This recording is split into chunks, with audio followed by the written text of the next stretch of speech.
The Forgotten Son.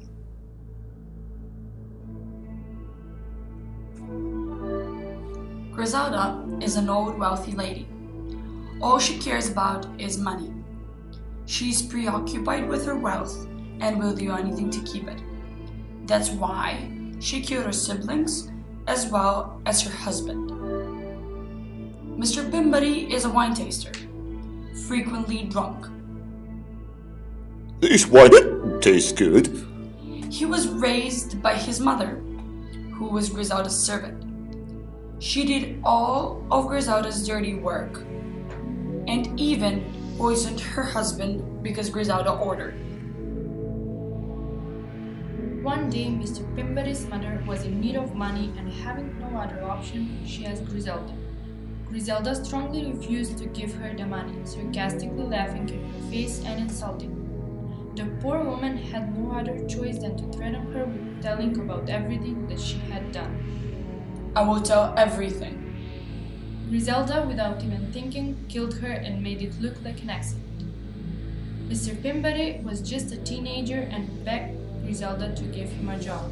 She gave him his mother's job just because that selfish lady needed somebody to insult all the time in order to keep her ego strong. You can have your mother's job. You're useless anyway. Mr. Pimbuddy was suspicious from the moment he found his mother dead. Mr. Pimbuddy once overheard a conversation between Griselda and his mother about something that his mother had to take to the woods. Go and take this to the woods. He knew that his mother was doing more for her than just cleaning her chambers and taking care of her wardrobe. On one fine Saturday morning, Griselda was in her mood for ordering people around. Clean my shoes, you idiot, while I'm sleeping. He couldn't take her insults anymore. He knew that taking her down would bring him a chance for wealth and decent life. He waited for Griselda to fall asleep, and then he went into the woods. He couldn't find anything, and he searched the entire property. As he was returning back to the house, he heard a loud sound coming from beneath him. Arr, precious. He cleaned the lips a little bit, and he found something that looked like a door. He heard the sound again. Arr, precious. He pulled the massive door lock and faced long, narrow stairs. The place was dusty, but definitely not abandoned. When he entered, he saw something that completely shocked him. Something, a creature, maybe a person, was standing on the ground in chains around his feet. He couldn't tell what the creature was. He nearly lost consciousness. The thing started talking to him. Quietly, he said, Did my mother send you? Who's your mother, you monster? Griselda.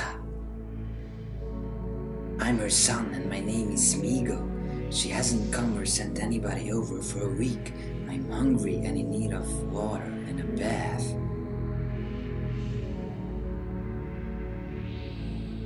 What, for God's sake, are you talking about? That witch doesn't have children. She only loves herself.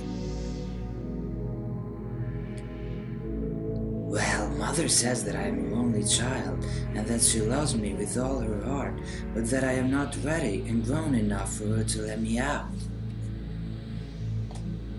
Mr. Pimbuddy couldn't move from what he just saw. He tried to recall a situation in which he had seen Griselda pregnant. He couldn't. His mother was always telling him that she couldn't give birth because of an accident that happened to her in her youth.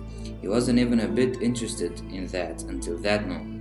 He was trying to process what he had just seen. His bald scalp was overly sweating and his cheeks were fire red. He started to loosen up his turtleneck in order to breathe. A thought was going through his mind. What if this creature is not lying?